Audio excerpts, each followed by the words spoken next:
ce qui vaut la peine d'être vécu. Gloire et beauté, splendeur et gaieté, richesse et honneur. Mais qu'est-ce qui peut valoir la vie avec toi? À la traversée des mers, au passage des airs, au carrefour de tous les bilans, on se demande parfois, mais qu'est-ce qui vaut vraiment la peine d'être vécu? Est-ce la recherche effrénée du pouvoir, de l'argent ou de la gloire? Acharné dans les combats au quotidien, on se livre à des batailles sans merci.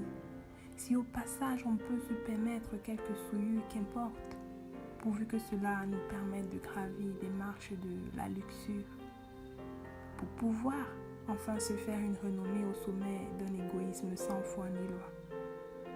Debout très tôt le matin, on se couche très tard le soir.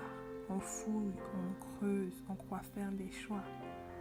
Mais il faudrait savoir que celui qui détient les gloires, lui seul, donne à chacun selon son bon vouloir.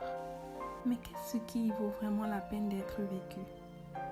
Est-ce la recherche du plaisir insatiable de l'adorable poussière qu'est notre corps?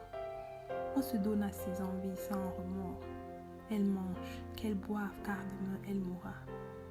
Laissez-moi vous dire, confiez-vous à la passion humaine et elle vous perdra. Car le dur labeur que l'on met à vouloir satisfaire tous ses désirs n'est qu'un triste loisir. Qu'est-ce qui vaut vraiment la peine d'être vécu? Vivre l'instant présent, respirer, prendre du bon temps, vivre dans l'inconscience sans appréhender l'éternité. Pourquoi vivre si demain je ne suis plus? Car aujourd'hui n'existe que parce que hier a été et le présent ne trouve tout son sens que dans le futur.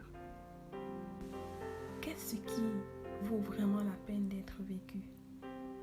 Vivre pour mourir ou vivre pour vivre? Mais pour vivre, il faut vivre en perdant sa vie. C'est là même l'essence de toute l'existence d'un être.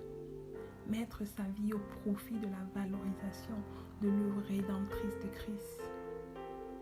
Renoncer aux gloires éphémères, faire de sa vie un sacrifice sur la terre, priver sa chair de tous les plaisirs amers, laisser le Créateur être maître de son cœur. Participer à la délivrance de tous les esclaves qui coupent encore au cachot du désespoir, parce que destinés à l'enfer. Oui, redonner à la veuve, l'orphelin et à l'indigent une existence joyeuse. Être un instrument de paix dans ce monde où tout le monde est en guerre. Mettre la lumière là où il y a les ténèbres. Transformer les cris et les pleurs en chants d'allégresse. Mettre l'amour là où il y a la haine. Vivifier, édifier, bâtir et construire tous les saints pour la rencontre avec Christ dans les airs. C'est là même ce qui vaut la peine d'être vécu. Car la terre et tout ce qu'elle renferme disparaîtront. Mais le grand je suis et ses paroles demeureront pour toujours.